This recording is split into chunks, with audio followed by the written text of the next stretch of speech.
Hey, FanboyNation. This is your pal Daffy Duck, and you're watching. We're watching Fanboy. A fanboy, etc. FanboyNation. Dot, I assume Tom.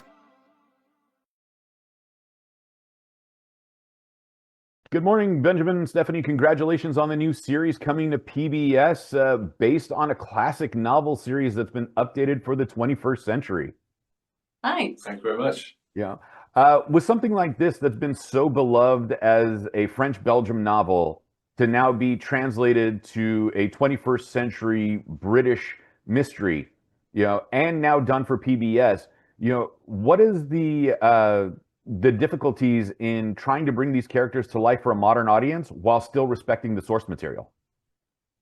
Yeah, it's an intimidating task, isn't it? Fortunately, Patrick, the writer, is abreast of that, and I think has done an incredible job of retaining what is so good about the novels, the kind of pulpiness and readability and the depth of the characters. And he's, he angsted about whether to keep it a period piece and put it in the 70s or 80s and actually shy away from the technology that we now have in the series. But I think he's found a really smart way of integrating the technology without it being dominant. And I think it still has a very analog feel to it.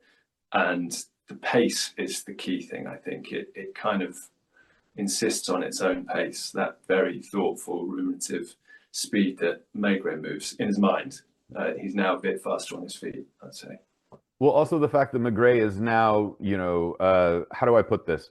He's not as cantankerous, but he's still brooding in comparison to what the novels would give us.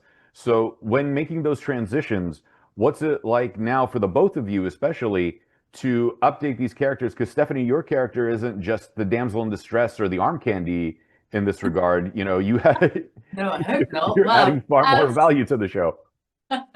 Yeah, I mean, I guess for me, it's in the books, she is an idealized version of a wife.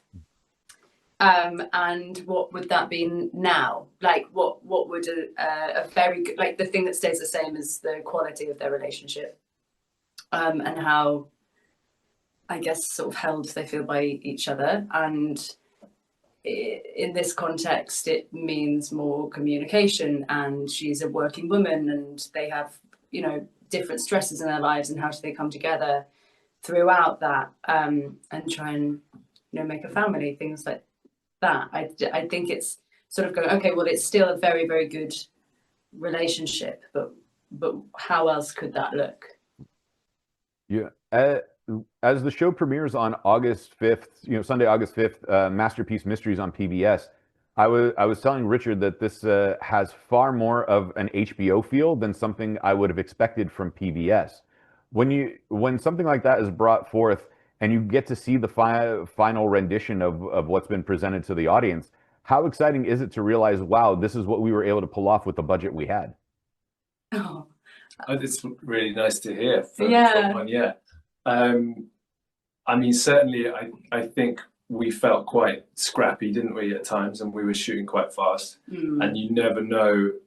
There's a lot of occasions where you think one more take or a couple more takes or a different setup might have unlocked the scene, but you're moving on, and that's nothing against our directors. I think we never felt rushed, but money buys you time. So I think it's really, it's great. I think we've produced something really good and premium feeling that can compete, hopefully, with something a bit shinier. Did it almost feel like live theater at that point with the continuous shooting schedule? What, in terms of the intensity of it? The intensity, and you only have 1 to 2 takes, and let's go. Yeah, it was. I mean, I'd say I definitely felt like we had time to find the scenes. But yeah, for us, we were just in the same. We did all of our bits back to back.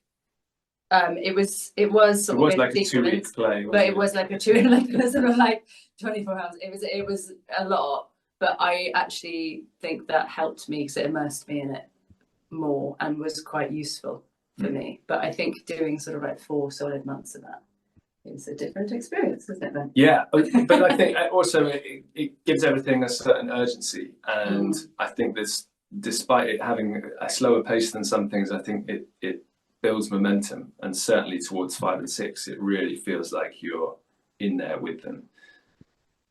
Before I let you go, since we're running out of time, what would you like to tell audiences that are apprehensive to see a 21st century version of Maigret, that are fans of the books, and why should they give it a chance? I think see it as like a scrappy making of, like, like enjoy the messiness of people that aren't fully formed yet or aren't fully cynical yet. I think there's the other characters around the edges are more fleshed out, and that's more interesting as well. And I think you do a lovely job of sort of tearing it apart and seeing. We'll get there in the end, you know. Why not just start at the beginning? Come on.